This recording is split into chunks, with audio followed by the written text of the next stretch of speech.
Hello बच्चों, good morning. आज की क्लास में हमारा क्लास थर्ड है। ये क्लास थर्ड में हिंदी सेकंड हिंदी निहारिका से आज से हम अपना रिवीजन क्लास स्टार्ट कर रहे हैं।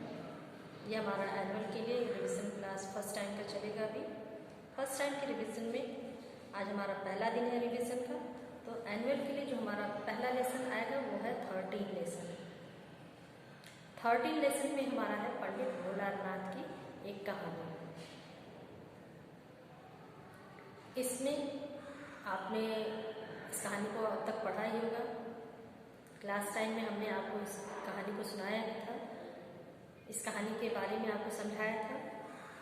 तो आपको फुर्सत अगर फिर मिलती है कभी तो इस कहानी को पढ़ते रहिए। पढ़ने से बातें अच्छे से समझ में आ जाती हैं। तो रिवीजन क्लास में हम आज का जो रिवीजन चलेगा वो हमारा शब्दार्थ हमेशा की तरह जैसे शुरू करते हैं शब्दार्थ से। तो शब्दार्थ में हम पहला शब्द हमारा आता है यजमान। यजमान का अर्थ होता है धार्मिक कार्य कराने वाला। दूसरा शब्द हमारा है ठग। ठग का अर्थ होता है धोखा देकर लूटने वाला। तीसरा शब्द है छल कपट। छल कपट का अर्थ होता है धोखेबाजी। अगला शब्द है सलाह। सलाह का अर्थ होता है मशवरा या परामर्श, यानी किसी को जो हम राय देते हैं उसको ही कहते हैं सलाह देना, मशवरा देना या परामर्श देना। अगला शब्द है योजना। योजना शब्द का अर्थ होता है कोई काम करने का जो हम पहले से विचार करते हैं। किसी काम को करने के लिए जो हम विचार करते हैं उसको ही कहते हैं योजना बनाना। तो हमारा योजना का अर्थ हो गया कोई काम करने का जो हम विचार करते हैं, यानी विचार। अगला शब्द हमारा है अपवित्र। अपवित्र का अर्थ होता है गंदा। इसके बाद अगला शब्द आता है धूर्त। धूर्त का अर्थ होता है कपटी यानी ठग। अगला शब्द है माथा पीट लेना। माथा पीट लेना का अर्थ होता है अपनी भूल पर पछताना। आपको हम पिछली बार इसका हम करेक्शन करवाए थे। पछताना जो शब्द है नीचे मेरी बुक में प्रिंट हुआ है। अगर आपकी भी बुक में इस तरह का आया हो तो आप पछताना, माथा पीट लेना का अर्थ आप पूरा लिखिएगा अपनी भूल पर पछताना। यहाँ दूसरे उसके नीचे वाले शब्द के अर्थ के नीचे पछताना शब्द प्रिंट हो गया है गलती से। तो अगर आपकी बुक में होगा इस तरह से तो आप उसको सही कर लीजिएगा। इसको हमने पिछले वीडियो में भी आपको बताया ही था। अगला शब्द हमारा आता है स्नान। स्नान का अर्थ होता है नहाना। जैसे आप सुबह उठते हैं, सोकर उठने के बाद से ब्रश करते हैं, फ्रेश होते हैं, नहाते हैं, उसको भी कहते हैं स्नान करना। अगला शब्द आता है बुद्धि। बुद्धि का अर्थ होता है दिमाग। इसके बाद हमारा यहाँ तक तो हमारा शब्दार्थ कंप्लीट होता है। इसके बाद आता है विशेष शब्द। विशेष शब्द में आपको 4 शब्द इस पाठ में दिए गए हैं जो 2 तरह से लिख करके दिखाए गए हैं। दोनों को लिखने का तरीका भले ही अलग है लेकिन दोनों का उच्चारण एक ही होगा, दोनों का अर्थ भी एक ही होगा। बस लिखने का तरीका अलग अलग दिखाया गया है कि ऐसे भी इन शब्दों को लिख सकते हैं। तो पहला शब्द है कुत्ता, दूसरा है बुद्धि, तीसरा है ब्राह्मण और चौथा है पंडित। इसके बाद हमारा अगला प्रश्न आता है प्रश्नोत्तर से। प्रश्नोत्तर में आप देखेंगे कि पहला प्रश्न दिया गया है कि यजमान ने पंडित भोलानाथ को दक्षिणा में क्या दिया। उत्तर है यजमान ने पंडित भोलानाथ को दक्षिणा में एक बकरी दिया। अगला प्रश्न है तीनों ठगों ने क्या योजना बनाई। उत्तर है तीनों ठगों ने पंडित जी को ठगने की योजना बनाई। तीसरा प्रश्न है तीसरे ठग ने पंडित जी को क्या बात समझाई। उत्तर है तीसरे ठग ने समझाते हुए कहा कि पंडित जी, आप ब्राह्मण होकर कुत्ते को कंधे पर बैठाए हैं, आपका शरीर अपवित्र हो गया है। इसे छोड़कर पहले आप स्नान कीजिए, नहीं तो सभी आपकी हंसी उड़ाएंगे। चौथा प्रश्न है, पंडित जी ने बकरी के बच्चे को क्यों छोड़ दिया? उत्तर है, पंडित जी तीनों ठगों की बातों में आकर बकरी के बच्चे को छोड़ दिया। पांचवा प्रश्न हमारा है, यजमान ने पंडित जी को क्या समझाया? उत्तर है, यजमान ने पंडित जी को समझाया कि आपको उन ठगों की बातों में नहीं आना चाहिए था। वह कुत्ता नहीं, बकरी का ही बच्चा था। प्रश्न छठा हमारा है, इस कहानी से हमें क्या शिक्षा मिलती है?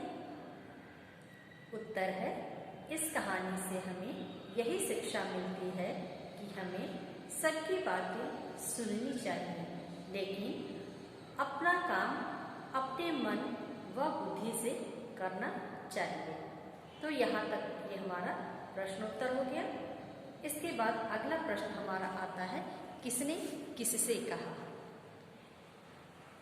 इसमें पहला है, महाराज इसे आप स्वीकार कीजिए, यह आपके और आपके बच्चों के काम आएगी। ये बात इस कहानी में किसने कहा था? यजमान ने कहा था। और किससे कहा था? पंडित जी से।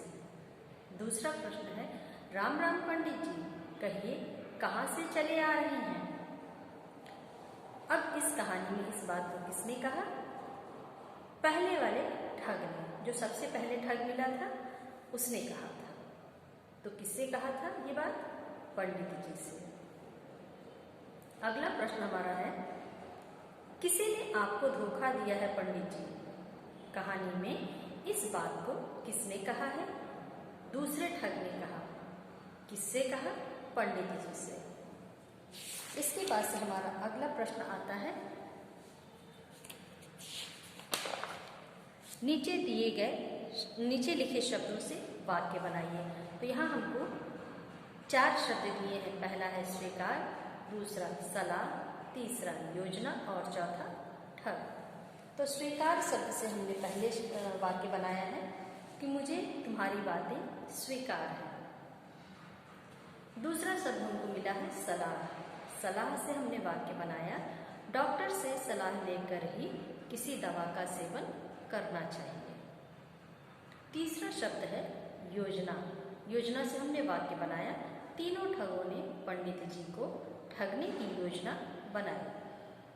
चौथा वाक्य है, चौथा शब्द हमको दिया गया है ठग। ठग से हमने वाक्य बनाया, धोखा देकर लूटने वाले को ठग कहते हैं। अब इसके बाद से अगला प्रश्न हमारा भाषा ज्ञान से है। भाषा ज्ञान में आप देखेंगे पहला जो हमको दिया गया है उसमें कहा जा रहा है कि जो शब्द किसी की विशेषता बताते हैं उन्हें विशेषण कहते हैं, जैसे अच्छा, छोटा, सुंदर इत्यादि। अब यहाँ पे प्रश्न के रूप में आ रहा है कि पहले प्रश्न में है कि पंडित जी यजमान और ठग के 2-2 विशेषण चुनकर लिखो। यहाँ हमको शब्द दिए गए हैं, उसको हम पहले आपको पढ़कर सुनाते हैं। धूर्त, कपटी, मूर्ख, ज्ञाता, भोला, श्रद्धालु, ये हमको शब्द मिले हैं। अब हमको नीचे 3 कॉलम बनाए गए हैं, पहला यजमान के लिए, दूसरा ठग के लिए और तीसरा पंडित जी के लिए। अब हमको ऊपर जो दिए गए शब्द हैं, जो हमने अभी आपको पढ़कर सुनाए हैं, उन शब्दों में से कौन सा शब्द किसकी विशेषता को बता रहा है। तो हम ऊपर से शब्दों को, तीनों जो कॉलम हमको दिए गए हैं उनमें हम उचित शब्दों का प्रयोग कर, शब्दों को भरेंगे जो डैश दिया गया है उसमें। तो पहला है यजमान। यजमान के लिए जो ऊपर 6 शब्द दिए गए हैं उनमें से 2 शब्द कौन सा सटीक है यानी सही है। तो पहला हमने लिया है ज्ञाता, और दूसरा श्रद्धालु। दूसरा शब्द हमको मिला है ठग। तो ठग के लिए ऊपर से हमने दो शब्द चुने हैं, पहला धूर्त और दूसरा कपटी। तीसरा जो हमको शब्द मिला है पंडित जी, तो पंडित जी के लिए हमने चुना है भोला और मूर्ख। आप इन शब्दों को अपनी बुक में कंप्लीट कर लीजिएगा, पढ़ लीजिएगा। अब है पढ़ो और समझो। आपके कंधे पर क्या है? दूसरा है आप कहाँ से आ रहे हो? तीसरा है आपको क्या हो गया है? इन सभी वाक्यों में कोई न कोई प्रश्न पूछा जा रहा है। इस प्रकार के प्रयोग को प्रश्नवाचक वाक्य कहते हैं। 5 प्रश्नवाचक वाक्य लिखना है आपको, जो कॉलम बनाए गए हैं इसमें आप कोई भी 5 प्रश्न वाले वाक्य लिख सकते हैं। ये हमने आपको नहीं कराया था क्योंकि ये अलग से दिए गए हैं, ये एग्जाम में ऐसे क्वेश्चन के लिए नहीं आते हैं, इसलिए इसको आप लोग अपने मन से करिएगा। जैसे तुम कौन हो? तुम्हारा घर कहाँ है? तुम कहाँ से आ रहे हो? तुम्हारे पास कितनी किताबें हैं? तुम्हारे घर कोई आया है? इस तरह बहुत छोटे छोटे प्रश्नों वाले वाक्य आप बना सकते हैं अपने मन से। मेरे अलावा, मेरे बताए गए शब्दों के अलावा, वाक्यों के अलावा भी आप अपने मन से अच्छे अच्छे वाक्य बनाकर लिख सकते हैं। अगला प्रश्न है उच्चारण अभ्यास का, जो हमने आपको उच्चारण करने के लिए कहा ही है, तो इसको आप लोग मेरे साथ उच्चारित करिए। यजमान, धूर्त, सलाह, स्नान, अपवित्र, बुद्धि। यह हमारा उच्चारण अभ्यास का हो गया। इसके बाद पाठ्येतर गतिविधि में चित्रों की सहायता से वाक्यों के खाली स्थान भरिए। इसमें आपको चित्र दिए गए हैं और आपको ये बताना है कि उस चित्र के साथ आपका जो खाली जगह दिया गया है उसमें आपको क्या करना है। जैसे कुत्ते के बच्चे को डैश कहते हैं, क्या कहते हैं? पिल्ला। दूसरा प्रश्न है ख में, गाय के बच्चे को डैश कहते हैं, क्या कहते हैं? बछड़ा। ग, बकरी के बच्चे को डैश कहते हैं? मेमना। तो इस तरह से ये 3 प्रश्न हमारा चित्र के साथ दिया गया था खाली जगह में भरने के लिए। ये आपने अपने बुक में अब तक कंप्लीट कर ही लिया होगा। तो यहाँ तक करके हमारा आज का ये रिवीजन क्लास कंप्लीट हो रहा है। अगर आपने अपनी कॉपियाँ कंप्लीट कर ली हैं तो प्लीज़ इसको स्कूल में ला करके सबमिट करिए। अपने माता पिता से बोलिए, अगर आपका घर दूर है तो अपने माता पिता से भी बोलिए कि वो आकर के स्कूल में सबमिट कर दें, ताकि परीक्षा शुरू होने के पहले हम आपको चेक करके वापस भी कर सकें। तो आज की क्लास को हम यहीं समाप्त करते हैं, लेकिन आज का होमवर्क आप लोग नोट कर लीजिए। गृह कार्य में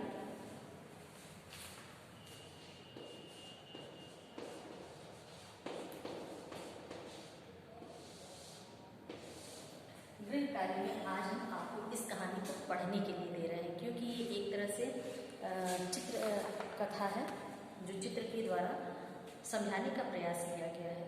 तो हम आपको ये कहानी पढ़ने के लिए आज दे रहे हैं।